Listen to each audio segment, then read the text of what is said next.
بسم اللہ الرحمن الرحیم۔ محترم سامعین کرام، آج ہم آپ کو حضرت سچل سرمست کا ایک بہت بہترین اور ایمان افروز واقعہ سنائیں گے، جس کے اندر حضرت سچل سرمست نے اپنے بیٹی کی جان کا صدقہ دے کر اس وقت ریاست خیرپور کا جو حاکم میر رستم علی خان کا بیٹا جس کا نام محمد حسین تھا بیمار ہو گیا، اس کی جان کس طرح بچائی۔ یہ 13ویں صدی ہجری کے اوائل کا واقعہ ہے۔ اس وقت ریاست خیرپور کا حاکم میر رستم علی خان تھا۔ والی خیرپور کی زندگی عیش و سکون میں گزر رہی تھی کہ اچانک اس کا بڑا بیٹا محمد حسین بیمار ہو گیا۔ شروع میں تو یہی سمجھا گیا کہ ایک عام سی بیماری ہے، ولی عہد سلطنت چند روز میں صحت یاب ہو جائے گا، مگر جب مرض نے طویل کھینچا تو میر رستم علی خان کو فکر لائق ہوئی۔ اس نے دربار کے طبیب کو طلب کیا۔ سرکار، پریشانی کی کوئی بات نہیں۔ طویل معائنے کے بعد درباری طبیب نے عرض کیا، مرض کی تشخیص ہو گئی ہے، میری تجویز کردہ دواؤں سے شہزادہ چند دنوں میں شفا یاب ہو جائے گا۔ طبیب خاص کی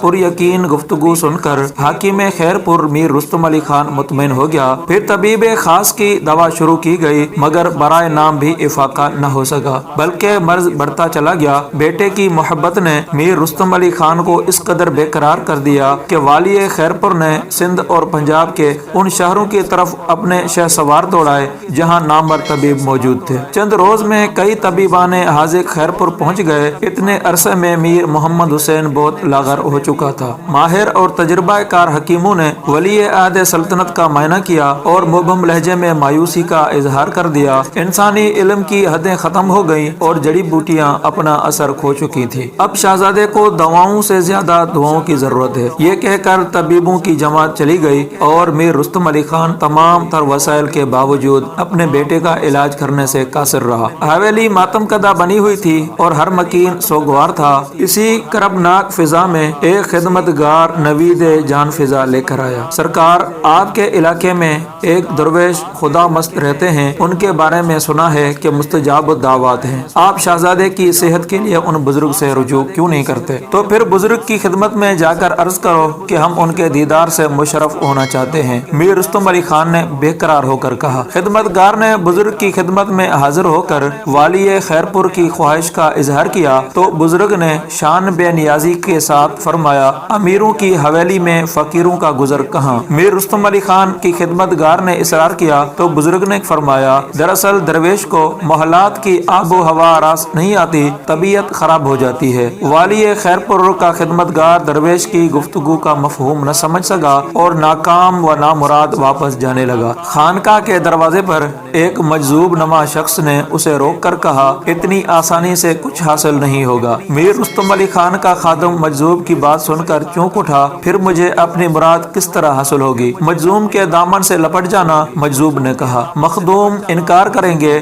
وہ کچھ نہیں ہے مگر تم ان کے دامن سے لپٹے رہنا اور درخواست کرتے رہنا۔ اگر تم مجذوب کے انکار سے اکتا گئے تو پھر کچھ ہاتھ نہیں آئے گا۔ خدمتگار واپس چلا گیا اور اس نے درویش کا جواب میر رستم علی خان کے گوش گزار کر دیا۔ اس کے ساتھ ساتھ خادم نے مجذوب کا واقعہ بھی بیان کر دیا۔ میر رستم علی خان کچھ دیر سوچتا رہا، پھر مضطرب ہو کر کہنے لگا، بزرگ کو یہاں آنے کی کیا ضرورت ہے؟ وہ حاجت مند نہیں ہے، سوالی تو ہم ہیں، اس لیے خود ہی ان کے دروازے پر جائیں گے۔ پھر میر رستم علی خان اپنے امراء کے ساتھ درویش کی خدمت پر حاضر ہوا اور ولی عہد سلطنت کی شفا یابی کے لیے بزرگ کی دعاؤں کا طالب ہوا۔ درویش نے ایک غمزدہ باپ کی التجا سنی اور بے نیازانہ لہجے میں کہا، جب سارے طبیب ایک بیمار کا علاج کرنے سے قاصر ہیں تو پھر میں کیا کر سکتا ہوں؟ نہ مجھے حکمت آتی ہے اور نہ ہی میں جڑی بوٹیوں سے واقف ہوں۔ میر رستم علی خان نے عرض کیا، میں تو شیخ کی خدمت میں دعا کے لیے حاضر ہوا ہوں۔ بزرگ نے والی خیرپور سے پوچھا، میری دعاؤں کی قبولیت پر تمہیں یقین ہے؟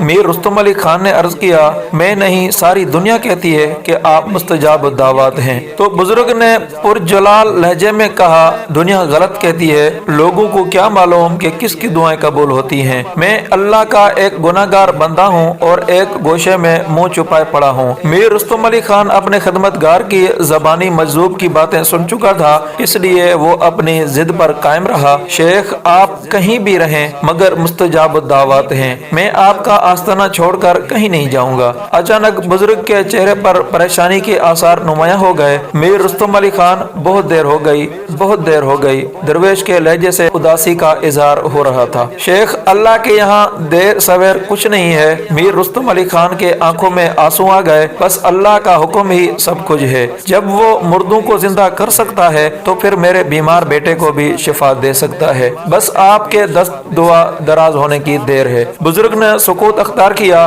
شیخ آپ کی عنایتیں تو عام ہیں۔ والی خیر پور زارو قطار رو رہا تھا، پھر میرے بیٹے کے لیے آپ دعا کیوں نہیں کرتے؟ بزرگ نے غمزدہ باپ کو تسلی دیتے ہوئے کہا، میر رستم علی خان اب تم جاؤ، اللہ تمہارے بیٹے کو شفا بخشے گا، مگر بہت دیر ہو گئی ہے، ولی عہد سلطنت کی جان کے لیے بہت بڑا صدقہ دینا پڑے گا۔ شیخ میں اپنے بیٹے کی خاطر بڑے سے بڑا صدقہ دے دوں گا۔ میر رستم علی خان نے بزرگ کے ہاتھوں کو بوسہ دیتے ہوئے کہا، میں ولی عہد کے لیے اپنی سلطنت بھی لٹا دوں گا۔ میر رستم علی خان، نہیں، وہ صدقہ تم نہیں دے سکو گے، درویش نے پرسوز لہجے میں کہا، وہ صدقہ ہم ہی دیں گے، تمہیں فرزند کی زندگی مبارک ہو۔ آخر والی خیر پور میر رستم علی خان واپس چلا گیا۔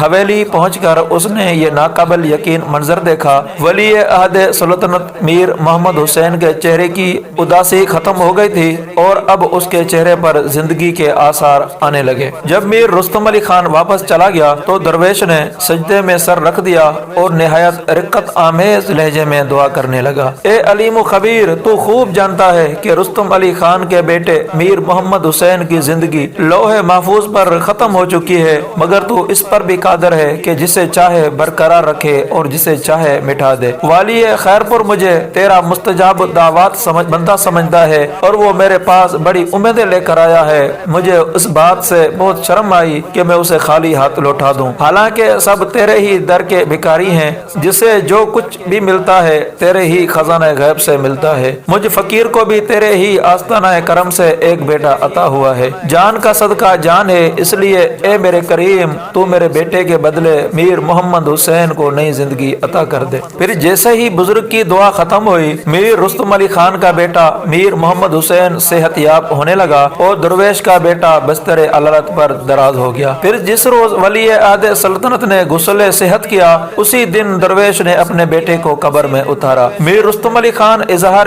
شکر گزاری کے طور پر قیمتی تحائف لے کر بزرگ کی خدمت میں حاضر ہوا۔ خانقاہ کی حدود میں داخل ہو کر والی خیر پور نے دیکھا کہ ہر چہرہ غم میں ڈوبا ہوا ہے اور ہر آنکھ اشک بار ہے۔ آخر یہاں کیا سانیہ پیش آیا ہے؟ میر رستم علی خان نے درویش کی خدمت گاروں سے پوچھا۔ ایسا سانیہ جو کسی پتھر کے ساتھ پیش آتا تو وہ ٹکڑے ٹکڑے ہو جاتا، ایک خادم نے شیخ کے فرزند کے انتقال کی خبر سناتے ہوئے کہا۔ میر رستم علی خان حیران و پریشان رہ گئے، اور یہ سب کچھ آپ کی وجہ سے ہوا ہے۔ درویش کے خادم خاص نے میر رستم علی خان کو مخاطب کرتے ہوئے کہا۔ والی خیر پور نے حیران ہو کر کہا، میری وجہ سے؟ تو خادم خاص نے کہا، آپ شیخ سے اپنے بیٹے کی صحت کے لیے دعا کرانے آئے تھے، مگر شیخ کی آنکھیں دیکھ رہی تھی کہ ولی عہد سلطنت کا وقت پورا ہو چکا ہے، اس لیے ہمارے مخدوم نے بارگاہ ذوالجلال میں اپنے فرزند کی جان کا صدقہ پیش کر دیا۔ یہ سن کر والی خیر پور کو سکتہ سا ہو گیا۔